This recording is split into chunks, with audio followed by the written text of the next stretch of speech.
पर मैं आपको बताऊं, आपका जो महाराजा हरि सिंह जी का स्टैचू है वो एक कहीं ना कहीं जम्मू कश्मीर की पहचान बन चुका है।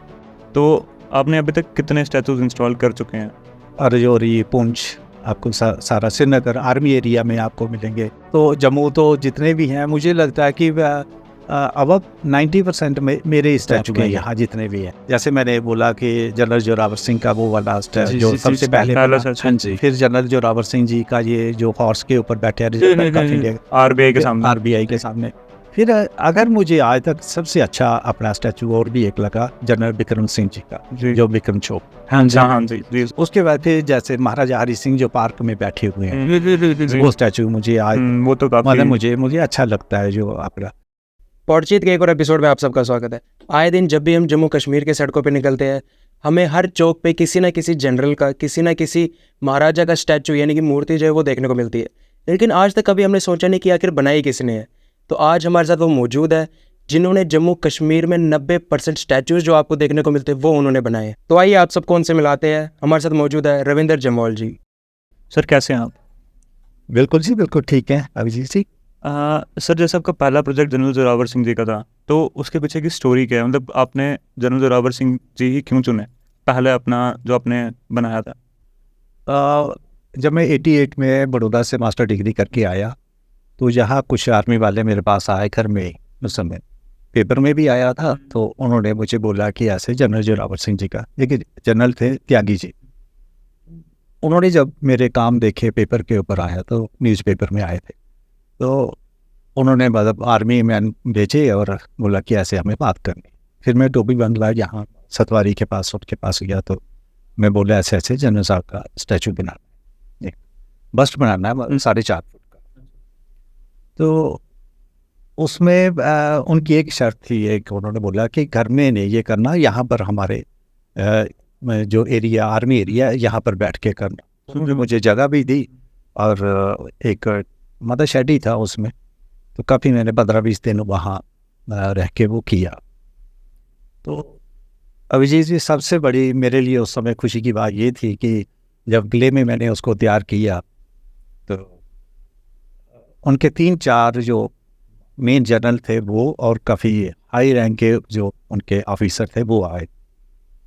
और आते ही उस दिन मैं भी डरा हुआ था, पहला काम था मेरी लाइफ का एक मिशन वर्क जो, तो नेचुरली आर्मी वालों का थोड़ा प्रेशर भी होता है। उस समय नया स्टूडेंट आया था वो करके। तो मेरे पद्मश्री जो राजेंद्र टिक्कू मेरे टीचर जो थे वो भी मेरे साथ थे। मैं ले गया उनको कि हो सकता मैं उनको टैकल ना कर पाऊँ तो आप मेरे साथ चलो, तो वो भी थे। और जैसे ही वो सारे जनरल मतलब अंदर एंटर किया उन्होंने, तो मतलब आप मतलब मैं ये सोच भी नहीं सकता था। वो इतने खुश हुए कि उन्होंने मेरे कंधे पे हाथ रखा, एकदम उन्होंने सेलेक्ट कर दिया। कहते क्या बात है, क्या सारा एक्सीलेंट। वो उनका मतलब शुरू हो गया, वो बोल रहा। तो टिक्कू सर भी थे और फिर उनसे भी बात हुई उनकी सारी। तो वो मेरा वो पहला प्रोजेक्ट था, वो आर्मी वालों का। तो जो अभी आज सुजमा में जनरल जोरावर सिंह स्टेडियम के वो बाहर गेट के ऊपर वो लगा है इंस्टॉल। अच्छा, वो वहाँ पे इंस्टॉल। लेकिन उसकी कास्टिंग जो थी वो मैंने अपने घर में बीरपुर में ही की। अच्छा, क्योंकि बीरपुर को मैं छोड़ना नहीं चाहता था, बीरपुर में ही मैंने कास्टिंग की। तो मतलब कि जैसे आप अभी भी वो स्टैचू देखते हैं, कहीं ना कहीं तब के टाइम में और अब के टाइम में फीलिंग क्या आपकी सेम ही सरल फीलिंग है कि नहीं यार ये मेरे में प्राउड कहीं नहीं बोलते हैं ना, जो सब लोग देख रहे हैं उस चीज़ को? पारस जी मुझे ये लगता है कि जो वो काम मेरे से हो गया ना जी, शायद उसके बाद मेरा ऐसा काम हुआ ही नहीं कोई। जो उनमें एक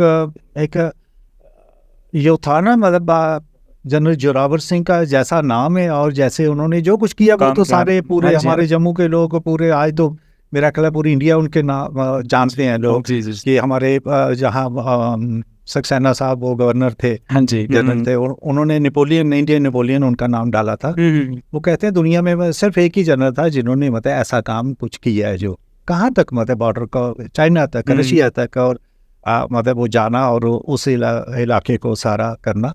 तो उनका स्टैचू बनाना और वैसा ही उसमें एक अगर आप देखें तो जो एक परेड मतलब वो उनको वो देखने से लगता है कि वाकई यार ये तो इनकी जो पर्सनालिटी है बड़ी तो उसमें मैं पूरा अपने आप में लगता है कि मैं पास हुआ था बस उनका। अपने आप को अपने 100 में से 100 नंबर दिया पूरा उसमें। मैं तो नहीं देने वाला, अपने आप को कौन देने वाला। तो जिन्होंने देखा उन्होंने दे दिया। वो सभी ने ये बोला कि बहुत ही मतलब। तो सर जैसे जब आपने स्टार्ट किया था अपना, जब आप बड़ौदा से वापस आए थे, तो आपको लगता था कि कहीं फैसिलिटीज़ कम है आर्ट को रिलेटेड, या फिर आपको कोई प्रॉब्लम नहीं हुई इसमें, सोसाइटी ने ऐसा आपको देखा नहीं उस हिसाब से एक आर्टिस्ट को जिस हिसाब से बाकी एरियाज़ में, बाकी जैसे कि अर्बन एरियाज़ हैं जैसे हम, ठीक है, तो वहाँ पे आर्ट को एक मानते हैं कि कुछ है, कि कला है कुछ, तो आपके एरियाज़ में कुछ ऐसा तो नहीं हुआ? नहीं, देखिए उस समय मुझे कुछ ऐसा नहीं लगा। उस समय मैं वहाँ से आया मैं, और इतना मेरे गांव के जो मेरे कजन थे मोहल्ले के लोग जब कास्टिंग निकाली तो मेरे साथ वो क्रूसिबल उठाने में मतलब इतना काम करवाते थे वो सारे मतलब बड़े हेल्पफुल थे वो सारे मेरे दोस्त वगैरह सारे जितने फ्रेंड। लेकिन उसके बाद थोड़ी चेंज हुआ सारा, वो पता नहीं मुझे मेरी तरफ से हुआ या उनकी तरफ से हुआ, लेकिन बाद में तो आस्ता आस्ता थोड़ी सी चेंज आती गई। लेकिन उस समय तक मतलब बहुत अच्छा था, बस सभी मतलब बड़े अच्छे मेरे साथ वो मिल के चलते थे और खुश होते थे कि हमारा ये कजन हो या कोई भी लड़का जहाँ आया कुछ काम कर रहे हैं, कुछ काम कर, हाँ, तो काफ़ी हेल्प करते थे। थी तो लाइक ऐसे बोला जाता है ना कि आर्टिस्ट के लिए कोई सराउंडिंग मैटर नहीं करती, चाहे रूरल हो या अर्बन हो, पर कहीं ना कहीं उधर के लोग कहीं ना कहीं मैटर करते हैं वो चीज़। देखिए पहले तो नहीं फील किया मैंने, लेकिन कलाकार का क्या होता है कि जैसे मैं 5 साल जम्मू में BFA किया, तो वहाँ का माहौल ही, जैसे मेरे यहाँ के टीचर थे विद्या रतन खजूरिया जी, राजेंद्र टिक्कू, गोविंद कौर जी थे, श्रीनगर से शबीर मिर्जा जी थे, और हसन साहब थे। तो वो मतलब वहाँ कुछ बातें, वहाँ का एटमॉस्फेयर, वहाँ का कुछ और ही जो छोटी जगह से निकल के जो उस जगह पहुँचता है, तो उसके लिए थोड़ा सा वो कि हाँ यार हम तो मतलब सही रूढ़िवादी और छोटी जगह में रहते थे, क्योंकि वहाँ उनकी बड़ी बातें होती थी, बड़ी आर्ट को लेके, आर्ट को सारी ललित गुप्ता जी थे, सुनील खोसा जी थे, वो सारे थ्योरी के जो टीचर, तो वहाँ उनकी बड़ी सोच थी, बड़ी सोच। तो मेरी भी आस्ता आस्ता बड़ौदा से आने के बाद फिर वो चेंज आई, वो सारी बड़ौदा में जैसे वो टीचर थे, वहाँ का माहौल था वो सारा छोटी चीज़ों को नहीं लेना, बड़ी सोच करना, मतलब इंटरनेशनल लेवल के ऊपर सोचना, तो हमारा यहाँ पर वो नहीं था। तो जैसे फिर थोड़ा गांव में आया तो लगा कि थोड़ा सा मतलब जो मेरी सोच और इनकी सोच में फ़र्क आना शुरू हो गया। लोग नीचे खींच रहे। पहले तो हेल्प मतलब हुई, ठीक है सारा, लेकिन कुछ चीज़ें ऐसे गांव में होती गई। जैसे मैं अपना बोलता हूँ कि मैं आपके सामने यहाँ कैमरे के सामने बोल रहा हूँ, हाँ जी, कि मैं जैसे वो कास्टिज्म को लेके या छोटी इंटरकास्ट मैरिज को लेके, मतलब मेरी सोच कुछ और है, उन लोगों की सोच वही थी। आज भी अगर वहाँ पर कोई इंटरकास्ट मैरिज करता है तो बाइकाट करना, ये मैं आपको बोलूँ कि सभी नहीं ऐसे, सिर्फ आपको टिप्स के ऊपर 4-5 लोग मैं अपने गाँव में भी बता सकता हूँ, जिन लोगों के अंदर वो फिर दूसरों को साथ में ले लेते हैं। तो कुछ लड़कों ने कोई इंटरकास्ट मैरिज की और उन ढोल बजना शुरू हुआ और पूरा गांव इकट्ठा होके बाइकाट करना, तो वो मुझे हमेशा बुरा लगा। और मैं अकेला भी बड़ा, हमेशा मतलब मैं अकेला पड़ जाता हूँ वहाँ ऐसी चीज़ों में, तो तब थोड़ा दुख होता है। अभी मतलब वो कंट्रोवर्सी चलती रहती है गाँव में, तो वो एक जो क्रिएटिव आदमी होता है, जो एक आर्टिस्ट खासकर, वो फिर दुख होता है, वो उसको बैलेंस करना बहुत मुश्किल है। या तो फिर आप बिल्कुल खामोश हो जाओ, जैसे वो कहते हैं ठीक है जी हमने इसको बाइकाट करना, हमने इसको मारना है, हमने इसके साथ ये करना है, तो उन लोगों के साथ चलो तो आप अच्छे हो।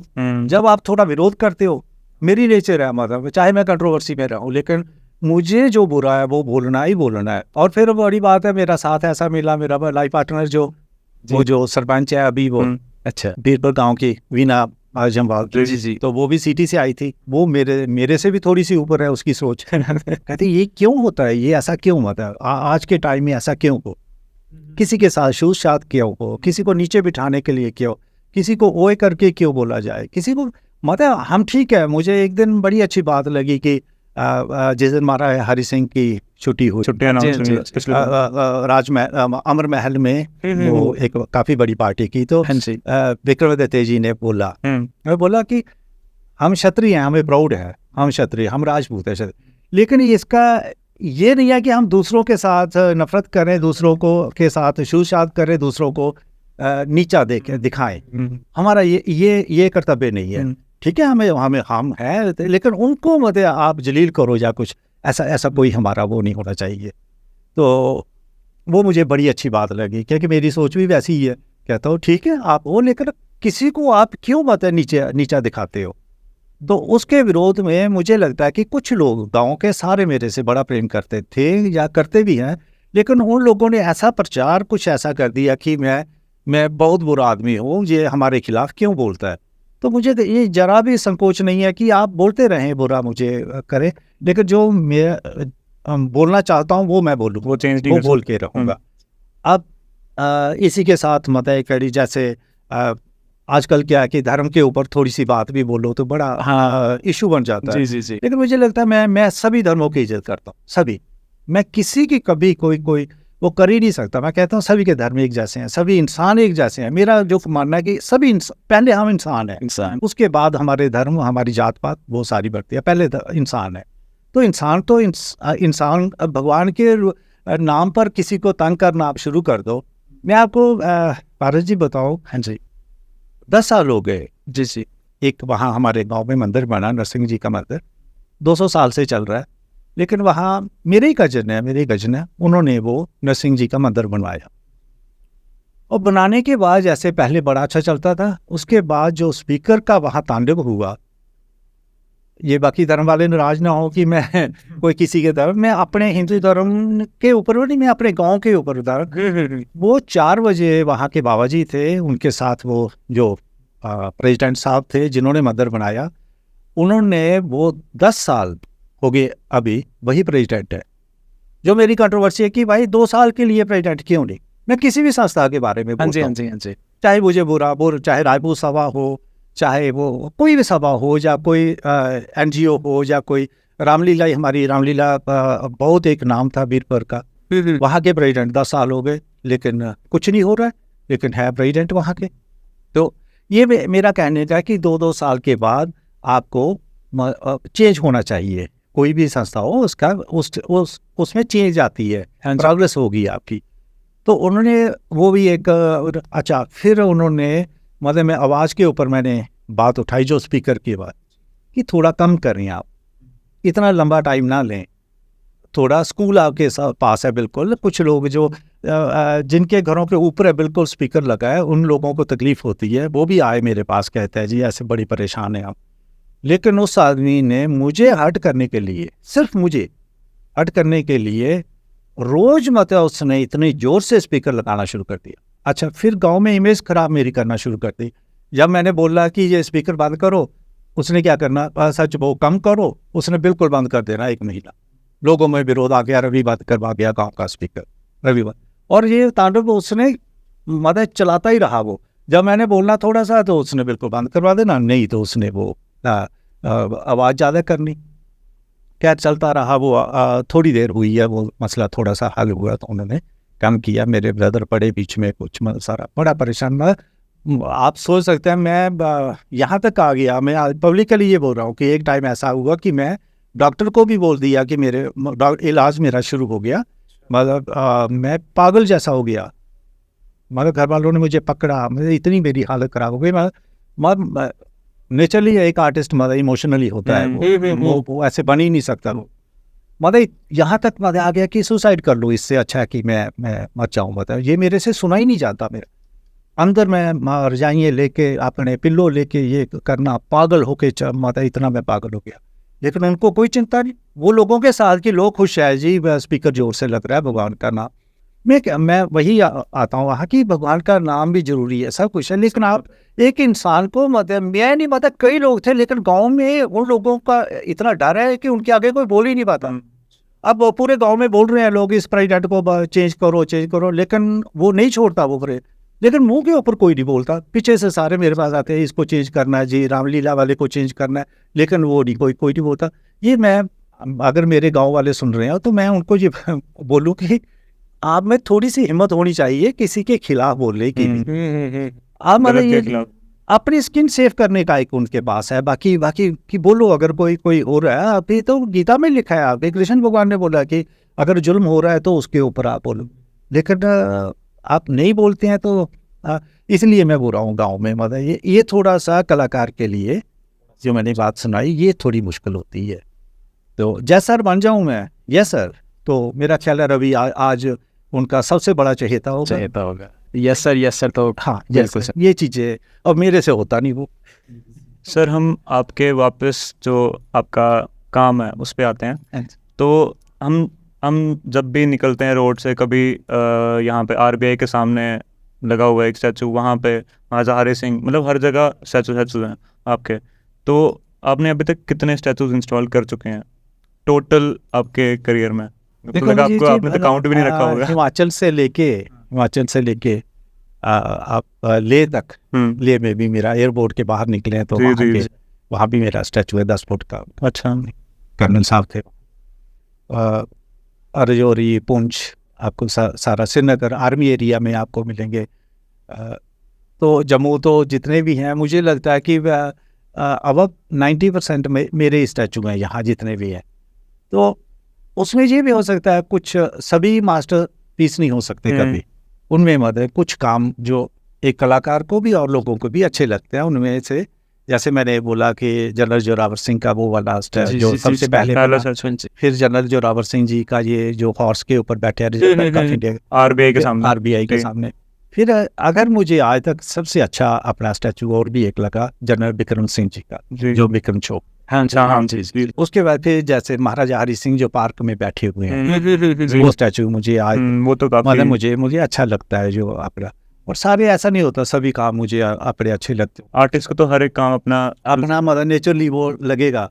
लेकिन जो आपने बोला कि अच्छा लगता है, हाँ ठीक है, लेकिन आज तक एक मेरी नेचर में जो मैं फील करता, मुझे कभी भी ये नहीं हुआ कि मैं उनके पास से निकलूं और प्राउड फील करूं। मैं आपको बताऊं, मैंने जो इंस्टॉलेशन है क्रिएटिव स्कल्पचर की तो बात छोड़ो, उसकी वजह से मैं इंटरनेशनल लेवल के ऊपर कोरिया गया, पेरिस गया, जहाँ मॉडर्न आर्ट गैलरी दिल्ली में सारा मेरी एग्जीबिशन जहाँ अवार्ड जितने ही मिले। तो 80 तक मैंने 80 से ऊपर इंस्टॉलेशन ही कर चुका हूँ मैं इंडिया में। इंस्टॉलेशन करना कोई इतना वो आसान नहीं, वो पैसे का खर्च ही होता है, उससे आप कभी कुछ पैसा ले नहीं सकते, हमेशा खर्चा ही खर्चा होता है। और जो मुझे थोड़ा सा स्टैचू में से मिलते हैं वो मैं सारा इंस्टॉलेशन के ऊपर लगाता हूँ। लेकिन मुझे कई बार पूछा गया, हो सकता आप भी पूछते, लेकिन मैं पहले ही बता दूँ कि आपको कभी प्राउड फील होता है? कभी नेवर, आज तक मुझे कभी अपने आर्ट के ऊपर कभी मतलब ये प्राउड वाली बात कभी नहीं आई कि हाँ मैं कहता हूँ अभी यार मैंने कुछ किया ही नहीं, जब भी तुम इसे मुझे डांटती है और कितना करना आपने। यार मुझे लगता है अभी मेरे से कुछ हुआ ही नहीं, मैंने कुछ किया ही नहीं जो एक मैं याद रहूँ, मतलब हिस्ट्री में मतलब मेरा नाम रहे, जो मैंने कुछ किया ही नहीं। ऐसा आर्टिस्ट का क्रिएटिव कभी खत्म नहीं होता, क्रिएटिव खत्म नहीं होता कभी। तो वो बार बार बोलती है और इससे ऊपर क्या, भैया बोलते हैं, मेरे बड़े भैया बोलते हैं। तो मैं कहता हूँ कि यार अभी मुझे लगता है कि मैंने वो नहीं किया जो मुझे करना चाहता था मैं। तो वैसे भी प्राउड फील कहाँ से आया, जब आप माइकलैंजेलो का वो डेविड जो मार्बल में उसने बनाया है 800 साल पहले, तो वो देख के आदमी जब बोलता है कि यार ये मैं 100 जन्म भी ले लूँ ना, वो मैं मेटल में नहीं कर सकता वो जो उन्होंने मार्बल में किया है। मैं पिकासो की पेंटिंग जहाँ उनका जो स्कल्पचर है वो गोट का, वो मैं अगर मतलब वो देख के तो मैं हैरान हो जाता हूँ। मैं दिल्ली में एग्जीबिशन में गया, मैं आधा घंटा उससे उठा ही नहीं जब मैं बोर्ड देखी। मैंने बोर्ड की, आप मदर हेनरी मूर के काम देख के, आप उसके इसके लियोनार्डो डा विंसी का पेंटिंग जो पेरिस में उनकी मोनालिसा जो है। अच्छा, और बड़े सारे ऐसे लोग हैं जिनके काम आप मास्टर जो है। अब हम बाहर की बात छोड़ें, राम किंकर वैस के अगर आप शारदा निकेतन में स्कल्पचर देखें संथाल फैमिली के जो बनाए हैं, तो कहाँ से प्राउड आएगा आपको प्राउड कभी हो ही नहीं सकता, क्योंकि जहाँ तो उनसे मैं आगे बढ़ता, उनसे आगे ऊपर कर देता, तो मतलब उनकी बराबरी का भी काम नहीं हम कर पाते, तो हमें प्राउड कहाँ से आएगा? कहाँ हम मतलब फील करें कि हम आर्टिस्ट हैं? हम तो बस इतना है कि हम सीख रहे हैं अभी, बस ये नहीं, ये तो आपका एक काइंड ऑफ बड़प्पन है, आप कह रहे हैं। पर मैं आपको बताऊं, आपका जो महाराजा हरि सिंह जी का स्टैचू है वो एक कहीं ना कहीं जम्मू कश्मीर की पहचान बन चुका है। मैं आपको कहूँ, कभी लोग देखते नहीं क्या है महाराजा हरि सिंह का स्टैचू, आगे जम्मू, आगे जम्मू। कहीं ना कहीं मैं कहूँ आपको नहीं, पर हम जम्मू वालों को, आप सब पूरी इंडिया को आप सब पे प्राउड है, कह सकता हूँ। Thank you. बहुत मुझे तो लगता नहीं है। नहीं बिल्कुल। तो मैं आपको बताऊँ, जैसे आर्टिस्ट की बात हो रही है, आजकल का ज़माना चेंज हो रहा है कहीं ना कहीं, जैसे कहते हैं डिजिटल इंडिया बन रहा है, कहीं ना कहीं वो नई चीज़ आ रही है आजकल, आगे AI, आर्टिफिशियल इंटेलिजेंस। हाँ। तो कहीं ना कहीं वो आर्टिफिशियल इंटेलिजेंस के कहीं ना कहीं आप जैसे जो कितने सालों से आर्टिस्ट काम कर रहे हैं उनके कामों को इफेक्ट करती है, ये कहीं पर डिफ्रेंशिएट कहीं ना कहीं आता है, क्योंकि AI के ज़माने में सब कुछ कंप्यूटराइज्ड होता है, डिज़ाइन कंप्यूटराइज्ड होता है। आप हैं क्या बोलते हैं, हैंड क्राफ्टिंग करते हैं, तराशना बोलते हैं इसको। तो कहीं ना कहीं डिफरेंस आपको लगता है? देखिए, मैंने भी सुना उसके बारे में, बात चलती है नेट के ऊपर भी। आप सिर्फ इतना कर सकते हो, जैसे अभी राम सुतार जी हैं, बहुत मतलब उन्होंने पूरी इंडिया दुनिया में स्टैचू बनाए हैं जितने भी। उन्होंने अभी एक स्टैचू जो आपने देखा, जो सरदार वल्लभ भाई पटेल जी का जो बनाया, वो 10 फुट का उन्होंने मैकेट बनाया था। मैकेट मीन्स मॉडल, 10 फुट का। उससे चाइना में जाके वही तरीके से उनका इनलार्ज करके जितनी हाइट बनी है, पूरी दुनिया का बड़ा एक स्टैचू बना है। लेकिन आप इनलार्ज कर सकते हो, उसको बड़ा कर सकते हो मशीन से, कंप्यूटर से। हाँ जी। लेकिन आप ये बोलें कि वो कंप्यूटर बनाए, वो मुझे अभी डाइजेस्ट नहीं होता। कल को क्या होगा? आप इतनी दुनिया चेंज हो रही है, इतना कुछ चेंज आपका हो रहा है, आप इसमें कुछ नहीं बोल सकते कि मतलब कल को क्या होगा। लेकिन अभी तक मुझे लगता है जो कलाकार कर सकता है वो कलाकार कर सकता है। वो अभी शायद टाइम लगे वो करने में, कंप्यूटर युग में आने में वो लगे। तो मैं कहता हूँ वो बना भी लेगा, ठीक है, वो भी इंसान ने बनाया है। जो बनाएगा वो भी इंसान ने बनाया है, तो करे। लेकिन जो ये क्रिएटिविटी जो इंसान के अंदर है, आदमी के अंदर है, वो कभी ख़त्म नहीं होगी, ये मैं इतना बोल सकता हूँ। वो चाहे जो मर्जी करें, लेकिन जो एक कलाकार के अंदर क्रिएटिविटी होती है, आपके अंदर जो होगी इस मीडिया के थ्रू, जो भी आप इसमें कर रहे हैं अपने प्रोफेशन में, वो आप कहीं उसमें आ जाए, वो मुझे लगता है इम्पॉसिबल है अभी तक।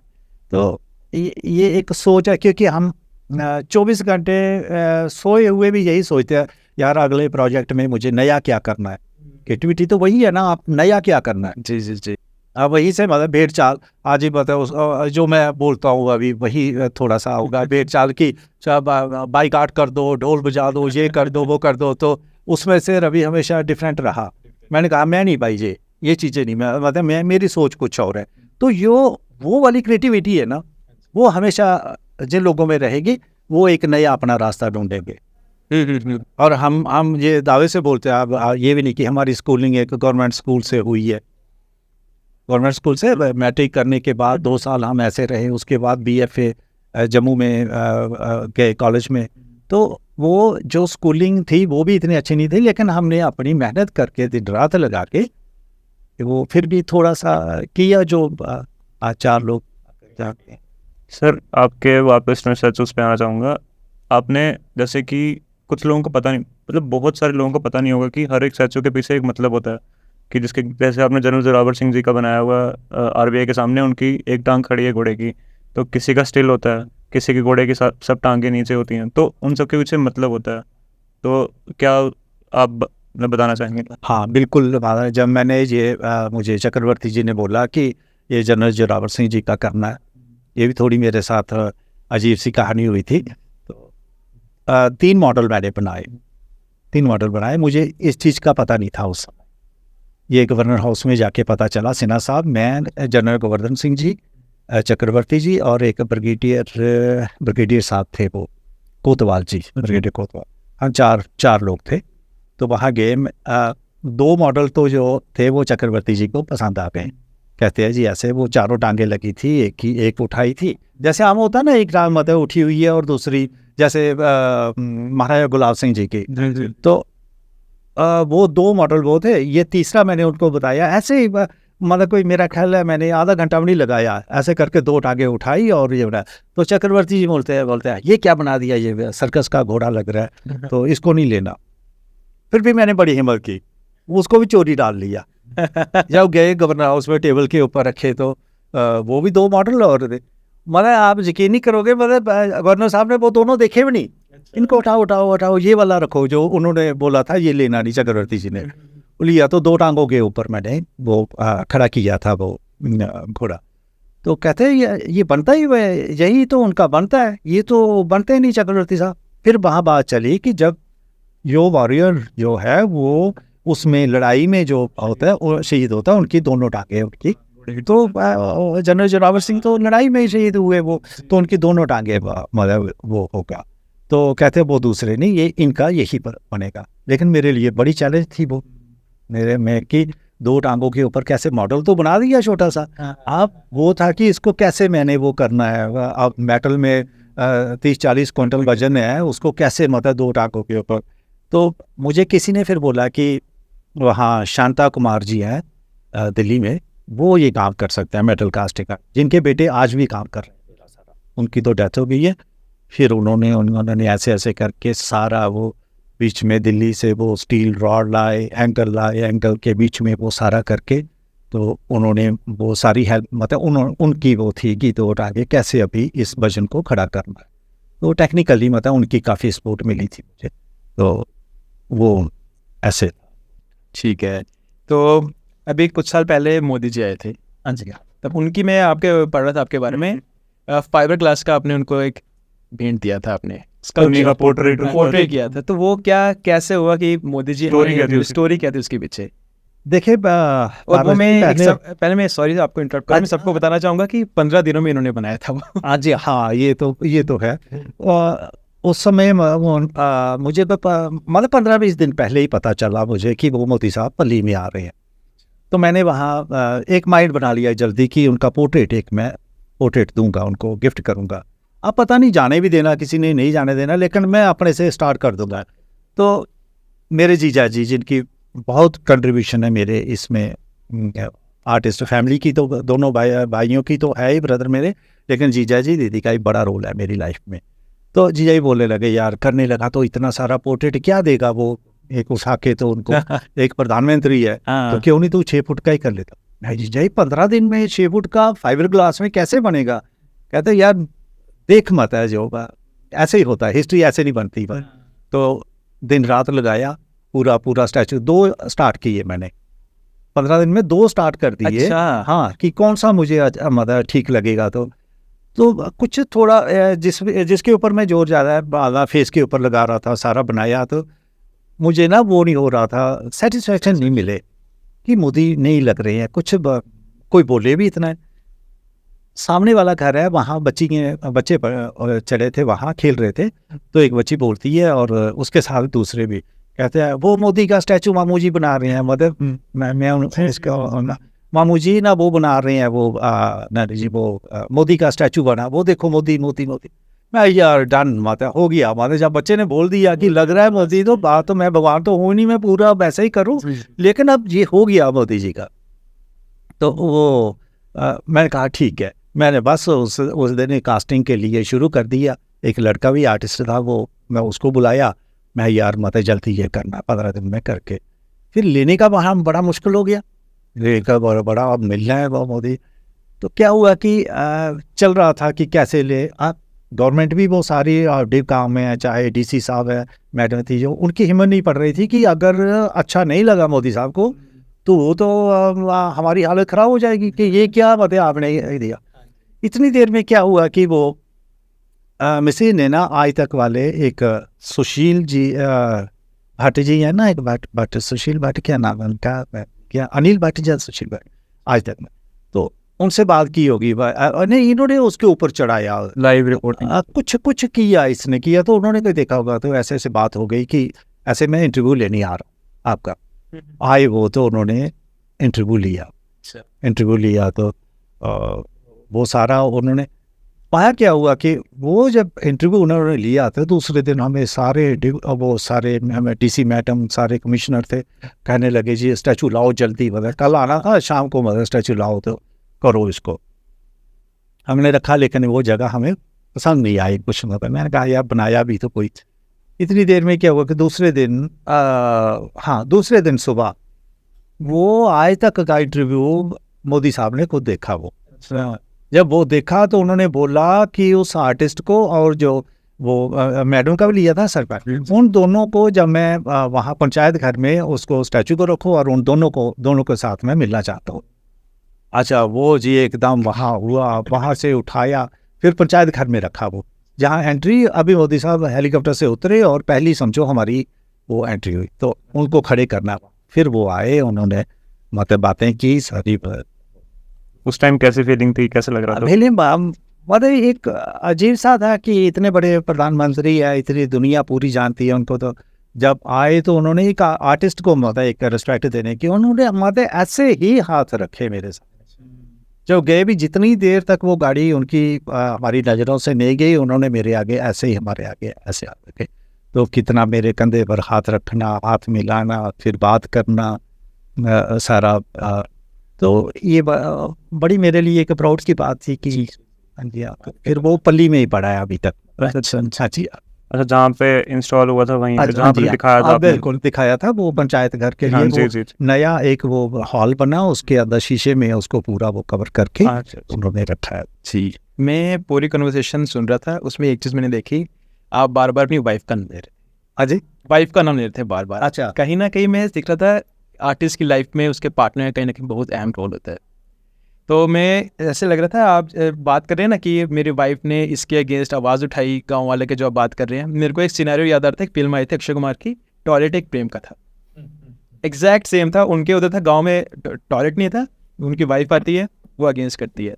तो कहीं ना कहीं आप भी आपके लाइफ में भी आपकी बोलते हैं रियल लाइफ लाइफ का एक बहुत इम्पोर्टेंट रोल हो रहा है। नहीं, मैं अभी भी मुझे पता था आप पूछेंगे ज़रूर ये चीज़। मतलब मैं जब स्टार्टिंग में फैमिली का, जैसे ब्रदर दोनों मेरे भाई और जैसे जीजाई का नाट में फैमिली का बड़ा रोल रहा। उसके बाद जो मिसेज का मतलब उसका मतलब आज तक मुझे कंप्यूटर ऑन ऑफ करना नहीं आता। मैं मतलब ये सच्चाई है, वो जितना भी काम करना कंप्यूटर के ऊपर, और अभी थोड़ा काम नहीं करना पड़ता इसके ऊपर। आज बायोडाटा भेजो, आज फ़ोटो भेजो, आज वहाँ एग्जीबिशन, आज वहाँ एग्जीबिशन, आज राइट अप बेचना, तो सारा जितना भी काम वो आज वही करती है। और उसके बाद दूसरी बात कि अब मुझे मैं 1 बजे तक काम लगाऊँ तो मुझे बोलने की ज़रूरत नहीं पड़ती कि आप मतलब वो चाय का कप मुझे चाहिए, वो चाय उसी समय आएगी। मैं 10 बजे कर रहा हूँ तो चाय आ जाएगी। मॉरल जो सपोर्ट है ना, वो इस समय उसकी वो इतनी ज़्यादा मुझे वो है कि मुझे लगता है कि मेरा काफ़ी आर्ट उसके वजह से मतलब मैं आर्टिस्ट मतलब कर रहा हूँ, काम कर रहा हूँ। तो वो एक बहुत बड़ा कलाकार के लिए एक पॉजिटिव एक है चीज़। तो सर, जाते जाते मेरा आखिरी सवाल ये है कि क्या आपको लग रहा है कि जैसे आपके समय पे डोगरा कल्चर एकदम मतलब कैसा उस टाइम पे था, एक मतलब बहुत ही लोग उसको वो करते थे, लेकिन अभी के जनरेशन के आपको लगता है कि वो एक डिप्लीट होता जा रहा है, कम होता जा रहा है, लोग अप्रिशिएट नहीं कर रहे, लोग नहीं सिर्फ मतलब यूथ अप्रिशिएट नहीं कर रहा? देखिए, डोगरा कल्चर की बात है, वो तो डोगरा कल्चर और डोगरा लैंग्वेज के ऊपर मैं आऊँ। पहले डोगरा लैंग्वेज की बात कर तो मैं प्राउड फील कर रहा हूँ आजकल। जहाँ भी मुझे कहीं चीफ गेस्ट बुलाया जाता है या कहीं भी किसी फंक्शन में मैक्सिमम बुलाया जाता है, आजकल वहाँ सारे डोगरी बोली जा रही।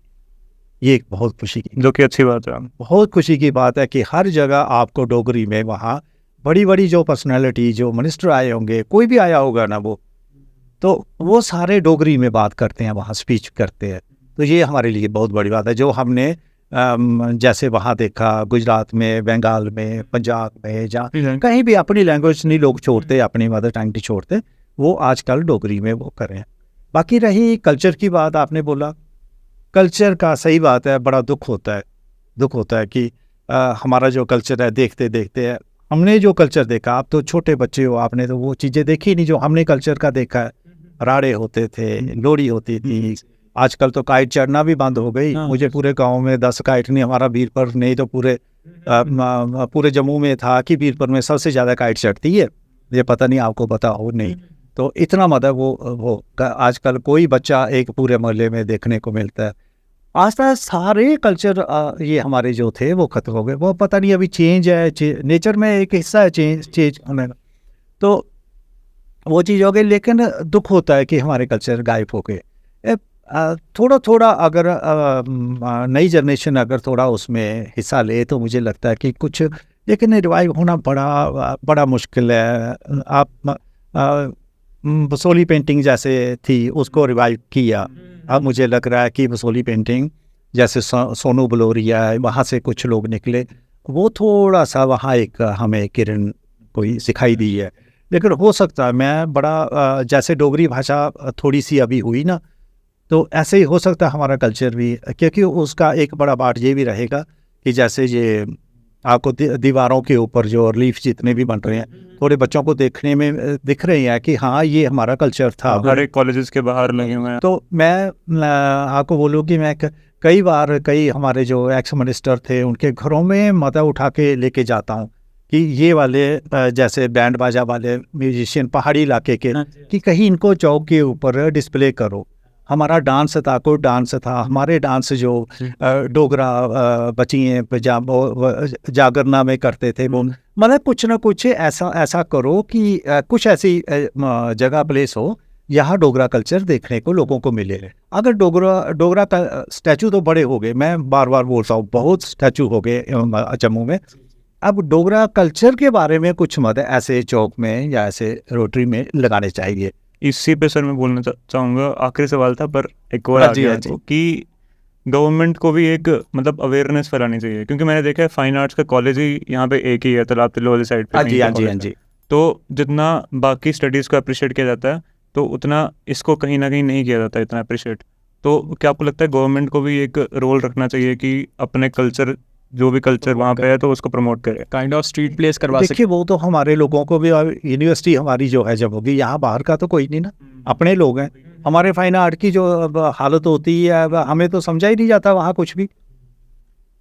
वहाँ मतलब हमारे वहाँ के लेक्चरर हैं, हमारे जो लोग हैं वहाँ जो फाइन आर्ट कॉलेज है उसको तो यूनिवर्सिटी वाले नंबर 2 का ही समझते हैं। वो वहाँ के प्रोफेसर, वहाँ के जो लोग हैं, वो हमें तो वो मान के राजी नहीं है। तो कल्चर कहाँ से उभरेगा, कहाँ से आएगा? एक फाइन आर्ट की बात कर रहा हूँ, बाकी तो छोड़ो बातें। वो आज भी हमारे साथ मत है। वहाँ कोई, आप अगर, मैं सभी की बात नहीं करता हूँ, कुछ ऐसे है जो हमें नहीं वो इतना समझते हैं। तो अब आप यूनिवर्सिटी मतलब ऐसा भेदभाव कर रही है, तो वो वही अपने ही लोग इतना वो कर रहे हैं, हमारे लोग ही कर रहे हैं, तो हमारा कल्चर कैसे जाएगा? तो मैं उनको कई बार बोलता हूँ कि मैं कहता हूँ आप यूनिवर्सिटी के अंडर है हमारा फाइन आर्ट कॉलेज, आप उसको दूसरे डिपार्टमेंट की तरह नहीं समझो।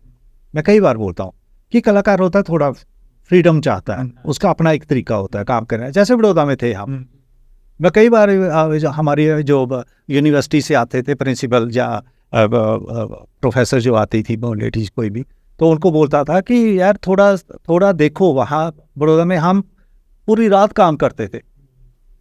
रात को 2 बजे 3 बजे हम चाबी जो होती थी वो की उनके घरों में फेंकते थे पूरी रात। विशंबर मेहता जी मेरे फ्रेंड थे, वो हम इकट्ठे थे, हर्षवर्धन पेंटर है अभी वो भी, तो हम चाबी उनके घरों में फेंकते थे 2 बजे, पूरा दिन चाहे सोए रहते थे हम।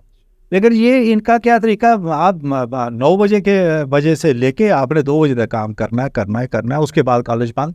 यार कॉलेज का ये कोई तरीका ही नहीं है। आप क्यों नहीं कॉलेज 10 बजे तक खोलते? करने दो काम, जितना काम, लेकिन कोई काम ही नहीं कर सकता वहाँ। तो ये सारी एक बड़ी बदकिस्मती की बात है जम्मू में। फाइन आर्ट को थोड़ा सा फ्री करना चाहिए। Thank you so much sir, काफ़ी ज़्यादा इन्फॉर्मेटिव था, काफ़ी कुछ सीखने को मिला। बिल्कुल, आप कह सकते हैं पूरे जम्मू कश्मीर की शान है, आप पहचान कह सकते हैं ना, पहचान आप ही लाई है। क्योंकि हर जगह जहाँ से निकलते हैं वहाँ पे आपके स्टैचूज लगे हुए हैं, तो हर बारी thank you so much sir. तो कैसा लगा आपको हमारा आज का पॉडकास्ट? उम्मीद करते हैं आपको बेहद पसंद आया होगा, और हमें कमेंट सेक्शन में ज़रूर बताएं कि जम्मू कश्मीर में जितने भी स्टैचूज़ आपको देखने को मिलते हैं, आपको सबसे ज़्यादा अच्छा कौन सा लगता है। तो बस ऐसे ही इन्फॉर्मेटिव, नॉलेजेबल, एंटरटेनिंग पॉडकास्ट के लिए हमारे चैनल को लाइक, शेयर एंड सब्सक्राइब करना ना भूलें।